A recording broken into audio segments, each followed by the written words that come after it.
Hello po guys, good morning po sa ating lahat.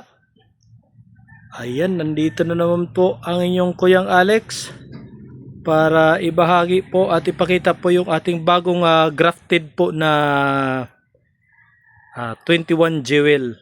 Ayan, isang kulay lang po ito guys. Ayan, isang kulay lang po ang ginamit ni Kuyang Alex. Ayan, ganun lang po guys mag-graft. At ito po yung tinatawag nating rootstock. At ito naman po ang ating sayon. Ito po guys. Ayan, hiwain lang po yan. Di na po na ipakita ni Kuyang Alex. Tapos itatali po. So, ganun lang po ginawa yan. Tapos, i-cover po natin ng plastic cellophane. So, ayan na nga po guys. At tapos na po tayo magbalot ng ating bagong graft na bougainvillea po.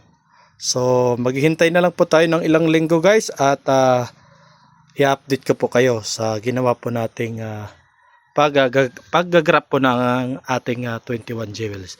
So, ayan lang po guys. Maraming salamat po. Ako po si Kuyang Alex. Thank you for watching and bye-bye!